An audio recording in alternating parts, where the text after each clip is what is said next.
Part 1 में हमने देखा कि कैसे 4 शातिर चोरों ने हरियाणा के गोहाना में सड़क के 8 फीट नीचे से 125 फीट लंबी सुरंग खोदी। उन्होंने पंजाब नेशनल बैंक के स्ट्रॉन्ग रूम में घुसकर 89 लॉकर साफ कर दिए और करोड़ों का सोना लेकर गायब हो गए। सोमवार सुबह जब बैंक खुला तो पूरे देश में हड़कंप मच गया। चोरों ने प्लान तो परफेक्ट बनाया था, मिट्टी को भी घर के कमरों में छुपा दिया था। पुलिस के पास न तो कोई चश्मदीद था, न फिंगरप्रिंट और न ही सीसीटीवी फुटेज। लेकिन कहते हैं ना कि अपराधी चाहे कितना भी शातिर क्यों न हो, वो कोई ना कोई ऐसी गलती जरूर करता है जो उसकी बर्बादी का कारण बनती है। आज खुला आसमान के इस दूसरे भाग में हम जानेंगे कि कैसे चोरों की एक मामूली सी भूल ने पुलिस को उनके बिस्तर तक पहुंचा दिया। सोमवार की सुबह जब पुलिस और फॉरेंसिक टीम मौके पर पहुंची तो सबसे पहला सवाल यह था कि यह सुरंग शुरू कहां से हुई। पुलिस ने बैंक के पिछले हिस्से और आसपास की गलियों का चप्पा चप्पा छान मारा। तभी बैंक से करीब 100 फीट की दूरी पर उन्होंने एक पुराना 2 मंजिला मकान दिखाई दिया, जिसके मुख्य दरवाजे पर बाहर से ताला लटका था, लेकिन उसकी खिड़कियां अंदर से अखबार और कपड़ों से पूरी तरह ढकी हुई थी। जब पुलिस ने उस मकान का ताला तोड़ा तो अंदर का नजारा देखकर खुद पुलिस वाले दंग रह गए।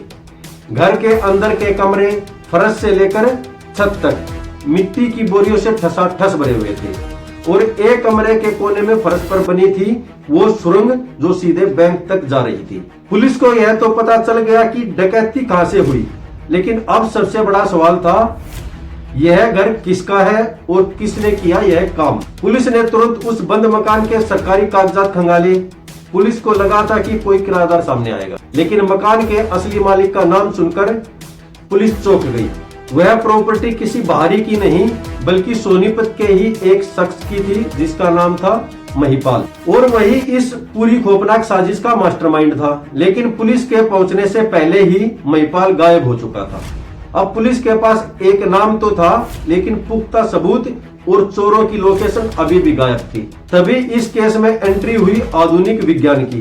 पुलिस ने गोहाना के उस पूरे इलाके के मोबाइल टावर का डेटा यानी टावर डंप निकाला। उन्होंने छानबीन की कि शनिवार और रविवार की उस काली रात को जब पूरा गोहाना शहर सो रहा था, तब उस बंद मकान और बैंक के आसपास कौन से मोबाइल नंबर लगातार एक्टिव थे और आपस में बात कर रहे थे। और वहीं पर चोरों की पहली डिजिटल चोरी पकड़ी गई। महिपाल और उसके साथी सुरंग के अंदर और बाहर एक दूसरे को सिग्नल देने के लिए अपने पर्सनल मोबाइल फोन का इस्तेमाल कर रहे थे। चोरों को लगा था कि अंधेरी सुरंग के अंदर उन्हें कोई नहीं देख रहा, लेकिन आसमान में बैठे मोबाइल सैटेलाइट उनकी हर एक कॉल की रिकॉर्ड कर रहे थे। लेकिन कहानी में असली ट्विस्ट आना अभी बाकी था। पुलिस सिर्फ टेक्नोलॉजी के भरोसे नहीं थी। तभी गोहाना पुलिस के एक जमीनी मुखबिर ने एक ऐसी खबर दी जिसने पुलिस के भी कान खड़े कर दिए। दरअसल करोड़ों का सोना चुराने के बाद चोरों का हौसला 7वें आसमान पर था। गैंग का एक सदस्य इस भारी कामयाबी को पचा नहीं पाया और उसने अपने दोस्तों के साथ शराब की एक महफिल जमाई। नशे में चूर होकर वो शख्स खुद पर काबू नहीं रख पाया और अपने ही दोस्तों के सामने अपनी बड़ाई करने लगा। पुलिस जिस करोड़ों की चोरी के पीछे पागलों की तरह घूम रही है, उसे किसी बड़े गैंग ने नहीं बल्कि हमने ही अंजाम दिया है, ऐसे कॉलर बैठ के अपनी बड़ाई करने लगा। चोरों को लगा था कि शराब की महफिल की बात महफिल में ही रह जाएगी। सारे अपने दोस्त थे, उनको लगा कि कौन किसको बताए, और ऊपर से नशा हैवी हो रखा होगा। लेकिन वो कहते हैं ना कि दीवारों के भी कान होते हैं। यह बात उड़ती हुई पुलिस के स्पेशल स्टाफ तक पहुंच गई। जब पुलिस ने मुखबिर की इस सूचना को अपने मोबाइल टावर डंप के डेटा से क्रॉस चेक किया तो दोनों कड़ियां 100% मैच हो गई। अब पुलिस के पास चोरों के नाम, नंबर और चेहरे सब कुछ था। बिना वक्त गवाए पुलिस ने ताबड़तोड़ छापेमारी की और महज 3 दिनों के अंदर इस गैंग के 2 मुख्य किरदारों सुरेंद्र उर्फ डॉक्टर और बलराज को दबोच लिया। जब पुलिस ने इनसे सख्ती से पूछताछ की तो इन्होंने उगल दिया वो राज, जिसे सुनकर पुलिस भी दंग रह गई। चोरों ने लूटा हुआ करोड़ों का सोना किसी आलीशान घर या गाड़ी में नहीं बल्कि गांव के बाहर एक पुराने और सुनसान ईंट के भट्ठे में मिट्टी के नीचे बोरियों में दबाकर छिपाया था। पुलिस जब आरोपियों को लेकर उस भट्ठे पर पहुंची और खुदाई शुरू की तो वहां से करीब 25 से 30 किलोग्राम चमचमाता हुआ सोना चांदी के जेवरात और लाखों रुपए कैश बरामद हो गए। यह वो गाड़ी कमाई थी दोस्तों जो गोहाना के आम लोगों ने अपनी बेटियों की शादी अपने बुढ़ापे के लिए बैंक लॉकर में रखी थी।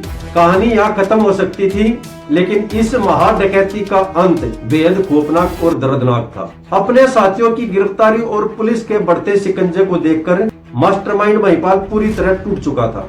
कानून की गिरफ्त और समाज में होने वाली बदनामी के डर से वह पुलिस के हाथों तो नहीं आया, लेकिन एक सुबह पानीपत गोहाना हाईवे पर खड़ी एक कार के अंदर महिपाल का शव मिला। उसने पुलिस कस्टडी में जाने के खौफ से गाड़ी के अंदर ही जहर खाकर खुदकुशी कर ली थी। बाकी बचे 2 आरोपियों को अदालत ने साल 2021 में कड़ी सजा सुनाई। तो दोस्तों, गोहाना का यह पीएनबी बैंक कांड हमें सिखाता है कि कानून की नजरों से कोई भी सुरंग इतनी लंबी नहीं हो सकती जो अपराधी को बचा सके। जुर्म का रास्ता चाहे कितना भी चमकीला दिखे, उसका अंत हमेशा अंधकार में ही होता है। इस पूरी घटना और पुलिस की इस कार्रवाई पर आपकी क्या राय है, कमेंट सेक्शन में जरूर बताएं। वीडियो अच्छी लगी हो तो खुला आसमान चैनल को सब्सक्राइब करें और इसे अपने दोस्तों के साथ शेयर करें। मिलते हैं अगली किसी रोमांचक और कड़वे सच से भरी वीडियो में। तब तक के लिए जय बाबा जिंदा, जय शिव शंकर।